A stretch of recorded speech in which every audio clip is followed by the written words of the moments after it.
안녕하세요. 인사이트 앤 트레이딩 TV의 아이입니다.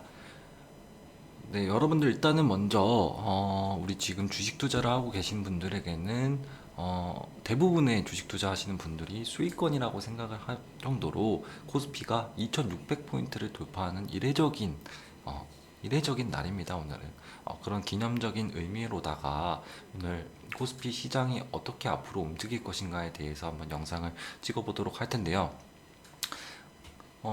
일단 오늘 기준으로 2600, 오늘 종가 기준으로 2600포인트를 안착시키게 된다면 이제 역대 최고점을 찍게 되는 거죠. 코스피 시장으로는. 현재 지금 차트 보시면 아시겠지만 계속해서 지금 저희 이제 한국 코스피 시장이 계속해서 우상향하고 있는 추세를 보이고 있다는 점은 여러분들 많이 알고 계실 겁니다. 그런 상황에서 지금 종가 기준으로 역대 최고점이 나왔고, 그리고 이 지금까지의 그 상승 여력은 무엇이었고, 지금 이제 앞으로 저희가 짚어 나가야 될 부분은 야 2600까지 올랐으니까 박수 치자 짝짝짝이 아니라 지금 현재까지 왜 2600까지 올랐고, 그리고 앞으로 이 코스피 시장이 코스피 지수가 더 오를 상승 여력이 남아 있을지에 대한 생각을 한번 더 해보시고, 만약에 이게 더 오를 상승 여력이 남아 있다면 언제까지 이게 지속이 될까라는 점에서 이 세 가지 점에서 한번 체크를 해보시고 가시는 게 투자에 있어서 좀 더 안전한 포인트일 것 같아서 오늘 한번 짚고 넘어가려고 하는데요. 일단 2600까지 올랐던 2600까지 현재 과정에서 봤을 때 3월 코로나 기점으로부터 이제 보시는 게 제일 알맞죠. 3월 코로나 기점으로 해서 완전 최바닥을 찍었고요, 코스피는. 그리고 나서 정부에서 이제 어떻게 보면 경기 부양책을 많은 다방면에서 이제 내세우면서 경기 지수가 개인의 세력들의 개미들의 개인의 투자금으로 인해서 세력들의 자금으로 인해서 큰 빠른 엄청나게 가파른 상승세를 보였습니다. 그 안에서 이제 내세울 수 있었던 어떻게 보면 정부 재난지원금이나 아니면 실업급여나 이러한 정부의 대규모의 그 부채 발행이 실물 경제 그 유통 시장 쪽으로 흘러 들어가지 않고 오히려 그런 유통되는 현금이 주식 시장이나 부동산 시장이나 이런 투자 자본으로 많이 유입이 되면서 훨씬 더 가파른 상승세를 이뤄냈다는 게 지금 현재까지 보는 시점이고요. 그게 이제 8월 달까지 계속 지속이 됐죠. 그래서 뭐 개미 동학 운동이다 뭐 이런 말이 나올 정도로 큰 가파른 상승 회복세를 보였는데요. 8월달 이후 시점으로부터는 조금 이제 변동성의 장이 지속이 됐습니다. 어떻게 보면 국내에서 이제 코로나가 다시 한번 재확산이 되면서 그거에 대한 불안감도 어느 정도 작용을 했고요. 하지만 우리나라는 같은 경우에는 좀 선진적으로 대응을 했다고 생각을 해서 좀 안정적으로 다시 변동성을 회복하는 기세도 보이다가 또 하락세를 보이고 이런 식으로 좀 불안한 변동성의 장이 유지가 됐고요. 그리고 또 11월 달에 있었던 미국 대선이 좀 어느 정도 작용하면서 더 이제 변동성의 장이 지속이 됐었죠. 11월 달까지는. 이때까지만 해도 사람들은 이렇게 생각했습니다. 개인들의 매수세는 이제 끝났다. 네, 맞죠. 개인들의 매수세는 이런 불확실한 장에서 움직이지는 않습니다. 그렇게 어느 정도 이제 11월 달 대선이 끝나고 나서 개인 매수세가 좀 약해진 틈을 타서 우리가 생각지 못했던 변수가 하나 나오게 됩니다. 물론 많은 어떤 이제 소수의 분들은 이거에 대해서 미리 생각하시고 대응하신 분들도 있겠죠. 환율입니다. 환율적인 면에서 지금 현재 우리나라 원화가 미국 달러 기준으로 해서 엄청나게 떨어져 있죠. 엄청나게 떨어져 있죠. 3월달 이후로부터 코스피가 변동성장을 보일 때에도 그런 거 신경 쓰지 않고 계속해서 떨어졌습니다. 환율은 더 가파른 하락을 보였죠. 이러한 기본적인 이유는 달러와 약세라는 측면에서 봤을 때 왜 이런 환율이 계속해서 떨어질 것인가. 어쨌든 잠깐만 이 세 가지 측면에서 하나하나 짚고 넘어가겠습니다.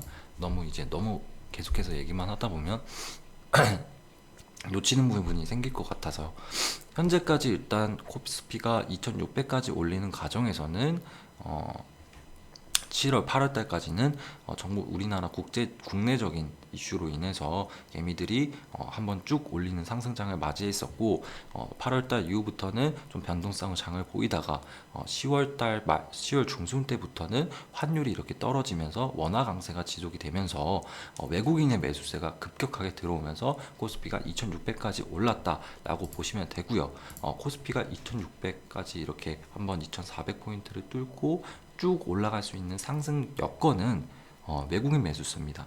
외국인들이 이렇게 많이 들어오기 때문에 올릴 수 있었던 거예요. 이 올리는 과정에서 개인과 기관은 차익 실현 매물들이 많이 나왔어요. 그런데도 외국인들은 계속해서 사들여 들었어요. 외국인들이 우리나라를 바라보는 시점은 기존까지는 단타장이었어요. 일단은 한번 정리하고 갈게요. 8월까지는 10월 중순부터는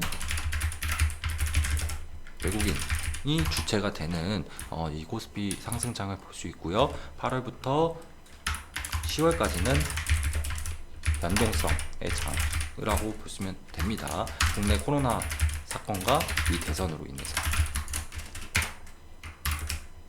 이렇게 이때 간단하게 보시면 될 것 같고, 그러면 지금 어쨌든 간에 환율은 계속해서 떨어지고 있고 지금 외국인 매수세가 계속해서 들어오고 있는 시점에서 앞으로 지금 현재 코스피 2600 부근에서 앞으로 더 오를 상승 여력이 남아 있을까 라는 부분을 짚고 넘어가려면 이 부분을 가져가야 됩니다.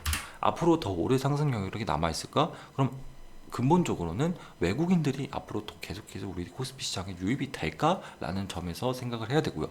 그럼 외국인들이 계속해서 유입이 되려면 환율이 더 떨어질까라는 의식의 흐름이 있었어야 됩니다. 코스피가 앞으로 더 오를 상승 여력이 남아 있을까라는 부분을 알려면 외국인, 현재까지 올리는 수급 주체인 외국인 매수세가 지속이 될까라는 생각이 들어야 되고요. 그리고 이거에 의해서 그러면 환율이, 즉 환율이라는 건 결국은 달러와 약세죠.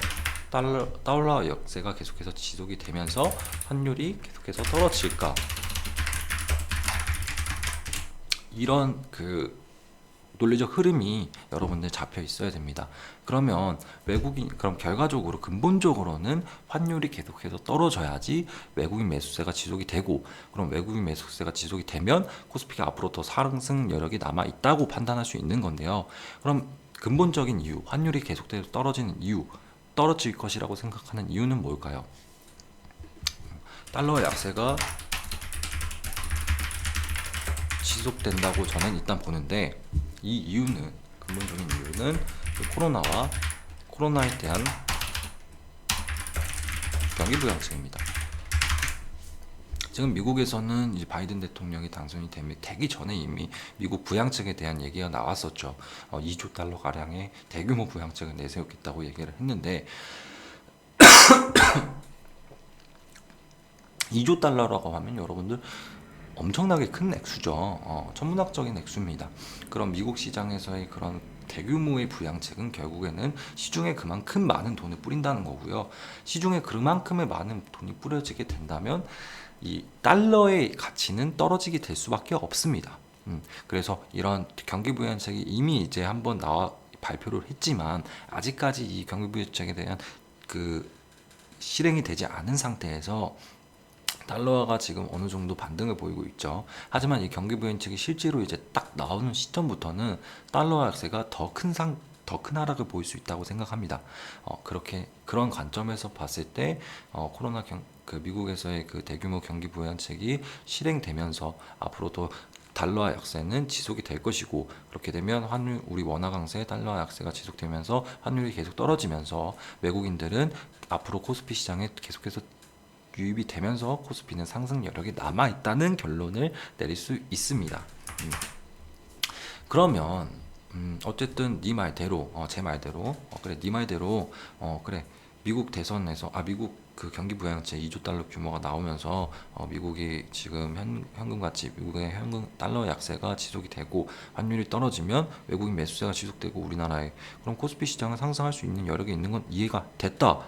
그럼 이게 언제까지 지속이 될 것인가? 이게 가장 중요하죠, 사실. 실제 우리가 돈을 벌 수 있는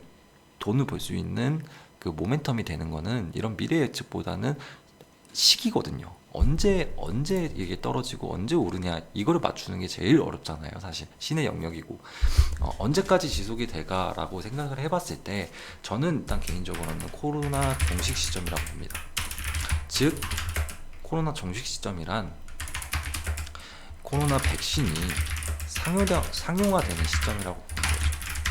이미 저희 나라 저희 나라라고 생각하는데 그 대한민국 같은 경우에도 오늘 이제 수도권에 사회적 거리두기 2단계로 이제 강화한다고 이제 얘기가 나왔는데 그럼에도 불구하고 이 영세상인들은 이게 2단계로 격상이 되면 또 실무 경제는 영세상인 분들은 엄청 힘들 거잖아요. 또 이미 지금 밖에 나가서 돌아다니다 보면 빈 건물들이 너무 많아요. 1층에서도 그 비어 있는 그 건물들이 너무 많아요. 상가들이 너무 많아서 지금 2단계 격상을 하게 되면 앞으로 더 우리 식물 경제는 더 힘들어지기 뻔한데도 이 코스피는 역대 최고점을 찍고 있는 상황을 보면서 어떻게 보면 이 괴리감이 지금 사람들이 괴리감을 당연하다고 얘기하시는 분들도 많은데 저도 똑같이 이 괴리감은 앞으로도 계속해서 지속될 거라고 봐요. 근데 이게 언제 끝나냐는 문제죠. 이 괴리감이 언제 끝나냐?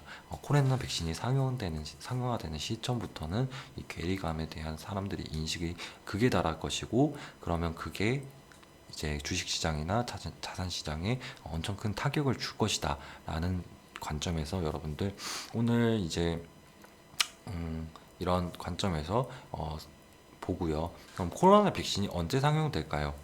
지금 전문가들의 이게 분석글들 보다 보면 코로나 백신이 상용되는 시점은 내년 6월이라고 보더라고요. 내년 6월쯤으로 많이 보고 계신데 그러면 이 내년 6월쯤에 딱 팔아야지 이 생각보다는 내년 한 6월쯤 전에 미리 3개월 전부터 내년 3월 때부터 좀 매도를 자산 매도를 주식 매도를 하면서 현금 비중을 좀 늘려나가네. 현금 비중을 늘려야 한다라고 결론을 짓도록 하겠습니다. 그러면 내년 3월 때까지는 이제 어떻게 보면 코스피가 2,700 지속적인 외국인 매수세로 2,700 정말로 3,000까지도 올라갈 수 있다고 저는 보고 있고요. 그때까지는 여러분들 어떻게 보면 주식을 갖고 계시면서 개인적인 트레이딩 관점으로 해서 사고 파고 하는 행위도 좋지만 지속적인 상승장에서는 좀 그냥 가만히 보유하고 안정적인 산업에 투자하셨다면 가만히 보유하고 계시는 것도 좋은 생각이라고 생각하면서 오늘 여기까지 영상을 마치도록 하겠습니다.